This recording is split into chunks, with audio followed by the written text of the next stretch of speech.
Hello. ఇప్పుడు మనం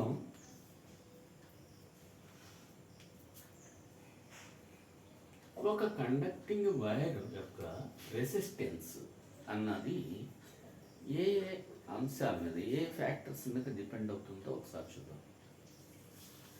మనం ఒక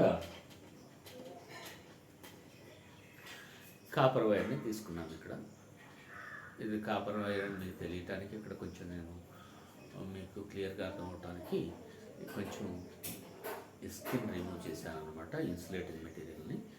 సో దీంట్లో మనం చూసినట్లయితే రకరకాల కాంబినేషన్స్ ఉన్నాయన్నమాట. So it's a combination of so many thin copper wires. ఇవన్నీ కూడా మనం ఎక్కువగా ఇంట్లో యూజ్ చేస్తూ ఉంటాం. ఈ వైర్స్ అన్నీ కూడా ఎలక్ట్రికల్ వైరింగ్లో ఇదంతా ఉపయోగపడుతుంది. ఇప్పుడు మనం ఈ వైర్ని మనం 20 సెంటీమీటర్లు తీసుకున్నాం అనుకోండి. 20 సెంటీమీటర్లు తీసుకొని మనం ఎలక్ట్రికల్ సర్క్యూట్లో కనెక్ట్ చేసి యామ్మీటర్ రీడింగ్ ఎంత వచ్చిందో తీసుకున్నాం. Okay, in physics laboratory you are going to do this experiment in the coming years. 20 సెంటీమీటర్లు తీసుకొని మనం యామ్మీటర్ రీడింగ్ ఎంత వచ్చిందో, డిఫ్లెక్షన్ ఎంత వచ్చిందో చూసాం. నేను ఇప్పుడు ఈ లెంత్ని 40 సెంటీమీటర్స్కి పెంచాను, అంటే డబుల్ చేశాను. అదే ఇక్కడ చెప్తాను చూడండి. If the length of the wire is double, లెంత్ని రెట్టింపు చేశాను. అంటే 20 సెంటీమీటర్లలో 40 సెంటీమీటర్లు చేస్తే యామ్మీటర్ రీడింగ్ సగానికి పడిపోతుంది. అంటే లెంత్ని డబుల్ చేసుకుంటా పోతే యామ్మీటర్ రీడింగ్ సగానికి పడిపోతూ ఉంటుంది, హాఫ్ అయిపోతుంది. The ammeter reading is reduced, decreased to 1/2 అని చెప్తున్నాను.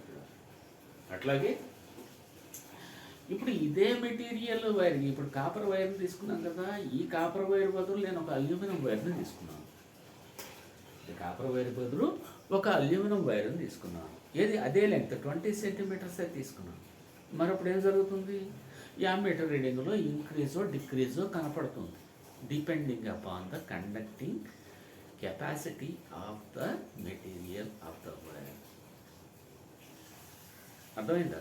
అంటే ఇప్పుడు మనం అదే లెంగ్త్ వేరే మెటీరియల్ వైర్ని తీసుకుంటే, వేరే కండక్టింగ్ వైర్ తీసుకుంటే మనకి యామ్మీటర్ రీడింగ్లో ఏదో we can see either decrease or increase in the value of it.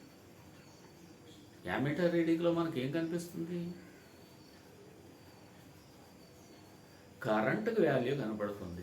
I is equal to అని చెప్పాం కదా, I is equal to V/R, V is equal to IR కదా. అంటే I is equal to V/R. I is equal to V/R అంటే ఏంటి? అంటే అది resistance మీద ఆధారపడుతుంది, రెసిస్టెన్స్ మీద ఆధారపడుతుంది. అర్థమవుతుందా? రెసిస్టెన్స్ మీద ఆధారపడుతుంది అంటే రెసిస్టెన్స్ ఏది? కండక్టింగ్ మెటీరియల్ అల్యూమినియమా కాపరా? ఇక్కడ నేను 2 ఎగ్జాంపుల్స్ మీకు ఇచ్చాను.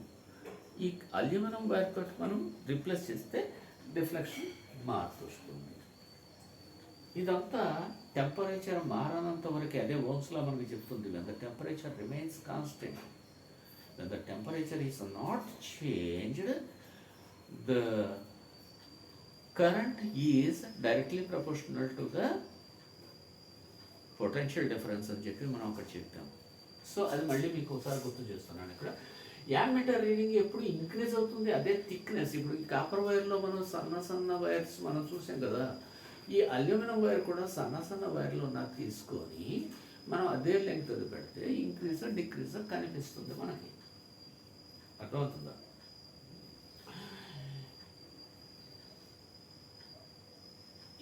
అదే ఇక్కడ మనం థర్డ్ పారామీటర్ చెప్తున్నట్టు చూడండి, దేని మీద డిపెండ్ అవుతుందో. Change in ammeter reading is observed when a wire is of different material of the same length and same area of cross section is used. ఇప్పుడు మనం ఇక్కడ సన్న వైర్లో ఉన్న కాపర్ వైర్ని తీసుకొని ఇక్కడ సింగిల్ లీడ్ వైర్ని తీసుకోకూడదు. ఇది కూడా సేమ్ సైజు క్రాస్ సెక్షన్ ఉండాలి. అది అల్యూమినియం తోటి తయారు చేసిన మెటీరియల్ తోటి రీప్లేస్ చేస్తే మనకి యామ్మీటర్ రీడింగ్లో మార్పు కనిపిస్తుంది. సో దీన్ని బట్టి ఓమ్స్లో ఏం చెప్తున్నాడు చూడండి, ఏం చెప్తుందో చూడండి. యాక్చువల్గా అయితే ఓమ్స్లో the current in a conducting wire is directly proportional to the potential difference. దాన్నే మనం I is equal to V by R అని చెప్తాం. R అంటే రెసిస్టెన్స్ అని కూడా చెప్తాం. R అంటే అక్కడ V is equal to potential difference. So resistance అన్నది దేని మీద ఆధారపడుతుంది? లెంగ్త్ మీద ఆధారపడుతుంది. ఆ కండక్టింగ్ వైర్ మెటల్ ఆర్ ఎల్ఐ దాని యొక్క ఆ వైర్ యొక్క cross section, area of cross section మీద ఆధారపడుతుంది. And third one is nature of the material, అంటే అది ఏ మెటీరియల్ తోటి తయారు చేసామన్నది కూడా మనకి ఇంపార్టెంట్. ఇప్పుడు ఈ మూడింటిని మనం ఒక దీంట్లో చెప్తాం అనమాట. ఇక్కడ ఓమ్స్లను బట్టి resistance of uniform metallic conductor is directly proportional to its length and inversely proportional to its area of cross section. అంటే R is directly proportional to length and it is inversely proportional to area of cross section. ఈ రెండు combine చేస్తే మనకు వచ్చేది ఏంటి? R is proportional to L by A. అంటే ఇక్కడ proportionality అన్నదాన్ని మనం తీసేయాలంటే ఒక కాన్స్టెంట్ అని ఉంది, ప్రపోర్షనాలిటీ కాన్స్టెంట్ అంటాం దాన్ని, దాంతో రీప్లేస్ చేయాలి. అంటే R is equal to rho L by A అని చెప్తాం అనమాట. రో అంటే ఇది ఒక Greek letter, Greek alphabet.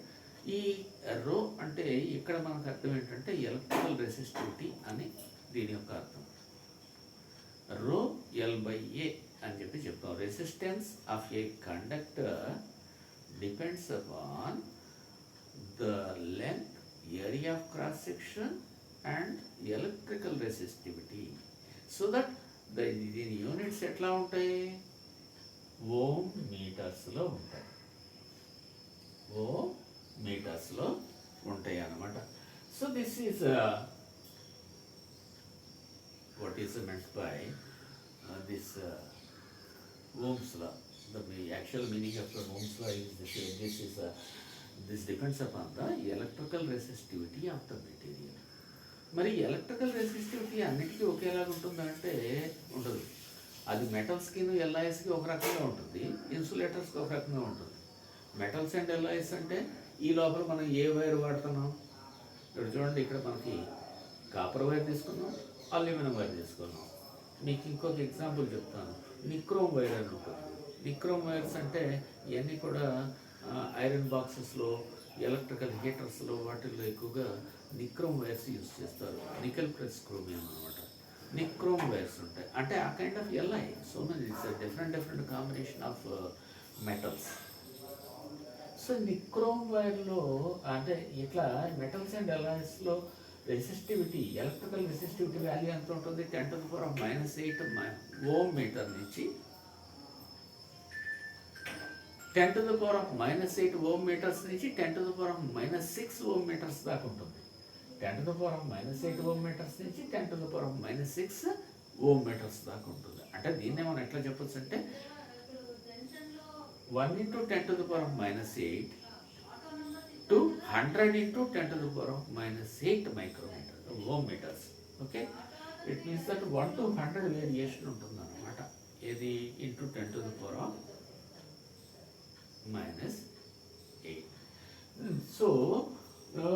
So that this is what this is telling us is they are good conductors of electricity. అంటే ఏంటంటే ఈ మెటల్స్ అండ్ అలాయిస్ కండక్ట్ చేసినట్టుగా ఎలక్ట్రిసిటీని, ఎలక్ట్రికల్ ఛార్జ్ని వేరేవి కండక్ట్ చేయలేవు. అందుకే ఏంటంటే ఎక్కువగా మనకి ఈ మెటల్స్ అండ్ అలాయిస్ని మనం ఎలక్ట్రికల్ అప్లయన్సెస్లో వైర్స్ తయారు చేసి చేయడంలో వాడుతూ ఉంటారు. అదే ఇప్పుడు మనం ఇక్కడ ఇన్సులేటర్కి మనం చూసినట్లయితే ఈ ఓమ్ ఎలక్ట్రికల్ రెసిస్టివిటీ వాల్యూస్ ఏ రేంజ్లో ఉంటాయో చూడండి. 10⁻12 to 10⁻17 ఉంటాయి. 10⁻12 నుంచి 10⁻17 ఓమ్ మీటర్స్లో ఉంటుంది. అంటే ఇదంతా చూడండి ఎంత పాజిటివ్ వాల్యూ. 10⁻12 అంటే తెలుసు కదా, ఒకటి పక్కన 12 సున్నాలు పెట్టుకుంటే ఎంత వస్తుందో అంత వస్తుంది అనమాట. అదే ఇక్కడ ఒకటి పక్కన 17 సున్నాలు పెట్టుకోవాలి 10⁻17 అంటే. అంత లార్జ్ వాల్యూస్ ఉంటాయి కాబట్టి ఇందులో నుంచి కరెంటు పాస్ అవుతుంది. అందుకే ఈ ఇట్లాంటి ఏది మెటీరియల్స్ ఏంటి, రబ్బరు, గ్లాస్, ఇట్లాంటివి చూడండి ఇక్కడ. Insulators like rubber and glass having electrical resistivity between 10 to the power of 12 to 10 to the power of 17. 10 to the power of 12 to 10 to the power of 17 ohm metres ఉంటుంది. అందుకే వీటిని ఎక్కువగా మనకి insulator మెటీరియల్స్లో మనం use చేస్తూ ఉంటాం. అంటే glass అన్నది ఇన్సులేటింగ్ మెటీరియల్గా మనం చూసేది కొంచెం తక్కువ,